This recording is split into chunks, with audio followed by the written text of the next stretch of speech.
Now at 6, the sentencing of a man accused of killing his daughter and her dog, saying they were possessed.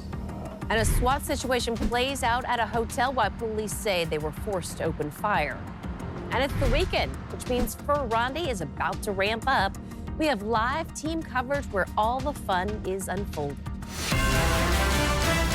You're watching Alaska's news source. Tonight, the man who stabbed his adult daughter and her dog to death because he thought that they were possessed by the devil will spend the next 50 years in prison. I hereby sentence you to serve a term of 60 years with 10 years suspended, leaving 50 years to serve. 50-year-old Armando Velador Padilla, who was later diagnosed with schizophrenia after murdering his 23-year-old daughter, Darla, was in court today. So was her family. They held photos of her throughout the sentencing. Darla's aunt described the family's frustration through the lengthy trial. We try to gather and spend time together. We try to have ways to keep Darla's memory alive. We just try to hold her in the light that she deserves to be held. Darla's aunt added, with the number of short notices given by the court for delays and cancellations over these years, has left the family feeling victimized all over again.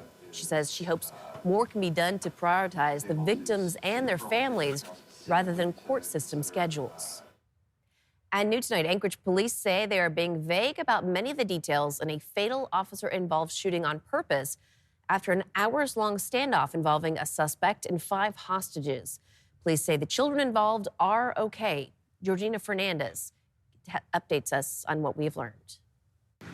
New video showing the moment one of the children, Anchorage police say, was held hostage with 4 others inside an Anchorage Hampton Inn room, was taken to be checked out by first responders. This, the ending of a 5-hour event. I want to say that this type of a call is extremely unusual. Anchorage Police Chief Sean Case says the hostage situation started with a security call about a car and a person connected to an eluding case. After police eventually tried to talk to that person in a hotel room, Case says the door was shut as they learned adults and children were inside. While that communication was taking place, 2 rounds were fired through the door, presumably at the officers as they were on the outside of the room. Negotiations went on. Witnesses telling us they saw some officers on ladders. Case saying at some point, officers saw the suspect committing a crime against one of the hostages. Officers made entry into the room and fired at least 1 round at the subject, where he was later pronounced deceased on scene. None of the children or officers were injured. They had broken the window, and it seemed like they threw a flashbang. Hotel guest Alejandro and his family were on the floor below. For now, Case says many specific details are not being released on purpose. Now we really want to protect the identity of the folks in there, so that's why I'm keeping it vague. After all this, the chief grateful that the children are okay, as we now wait to learn more about what happened. Georgina Fernandez, Alaska's news source. Early snowmelt is a key factor in wildfire seasons in Alaska. Now, that's according to new research from the University of Alaska Fairbanks. The study published in Earth Interactions last month points to higher odds of seeing bigger wildfire seasons when snow melts earlier. The authors of the study did note that the core factors for wildfire season happen during summer months. As the snow melts earlier, it could lead to more areas burned. South Central Alaska, I think, roughly 75 to 80% of the area burns has happened in years where we had earlier snowmelt. Researchers say this is just one indicator of many that play into our wildfire season. 3 of Alaska's largest wildfire seasons occurred during years with earlier snowmelt dates. Now, as of today, the snow depth in Anchorage is sitting at 0 and has since late January. And of course, many Alaskans will be keeping an eye on the weather as the weekend ramps up and Ferrandi is active. John Thompson checking out fun for us. He's standing by, but we start with Chief Meteorologist Melissa Fry, who joins us now live with the forecast. Yeah, we are enjoying 90 years we're celebrating 90 years of Ferrandi. Of course, we're here at the Carnival. Not much snow. Typically, we'd expect 20 to 30 inches of snow on the ground. But all of the normal traditions still going on. It's fun. It's pretty nice to be down here with temperatures sitting in the mid-30s. Let's take a look at those current conditions here around town tonight. Nice and mild. Again, these temperatures continue to be about 5 to 10 degrees above normal for this time of year. 36 degrees at Ted Stevens. We're at about 35 here in downtown. Seeing those mid-30s on the east side of town. Just now slipping to 34 in Eagle River. Also seeing those mid-30s in the valley. Now, we have been seeing rain ongoing for the coastal areas of South Central. We're going to continue to see heavy rain in places like Portage and Whittier, also spreading into southeast. But as these bands of moisture move north, we will see chances for a little bit of that light precipitation, even moving here into Anchorage. The clouds are trying to produce those snowflakes. We'll see if they're actually able to make it to the ground. Overnight, though, temperatures will still drop below freezing into the mid-20s. Great conditions for the parade and for the sled dog races tomorrow.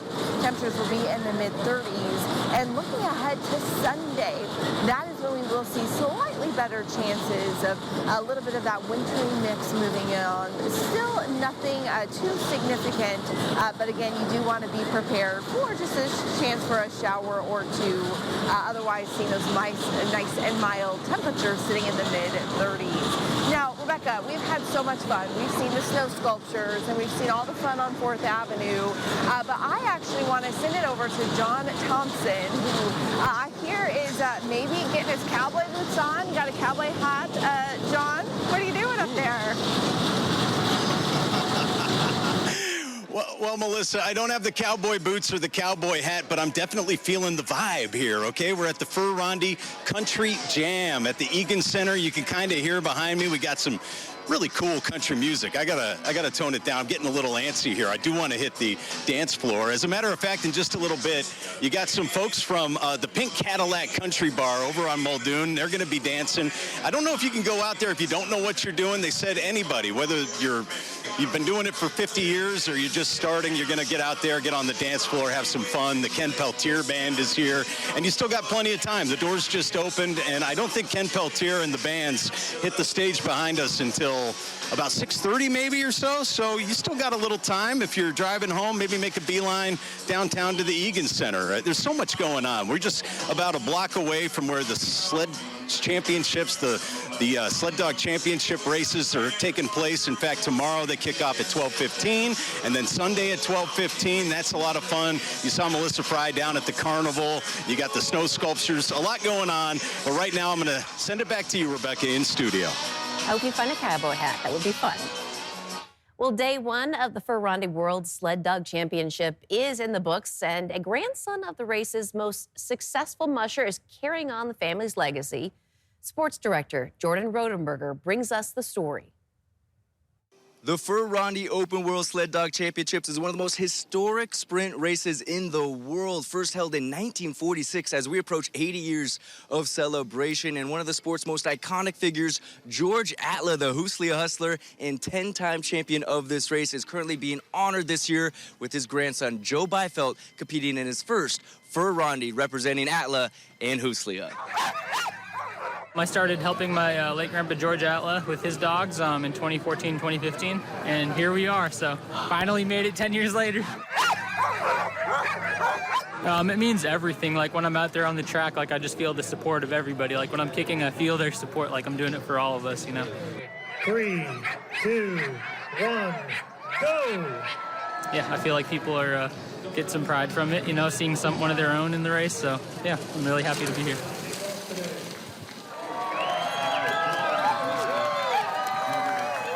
On your run, did you feel George's presence? Did you feel Hooslia running with you? Yeah, I really did. I mean, it was all the people that were here and just like, you know, saying that they were happy to see me running. And also it was kind of cool, like seeing ravens and stuff. I don't know why, but I think of my grandpa George and I see ravens. And there was like one at the starting line down the chute. And then earlier there was one right above the truck. So it just kind of, you know, I think of him in times like that. So. In Byfeld's day one time of 9 minutes and 45 seconds has him in 6th place currently after day one, but still a lot of race left to go. 2 more days of the Open World Sled Dog Championships, and we'll have coverage right here on Alaska's News Source. Still ahead, taking a look at Iron Dog leaderboards. See how the race's competitors, how are they doing as the course nears its end?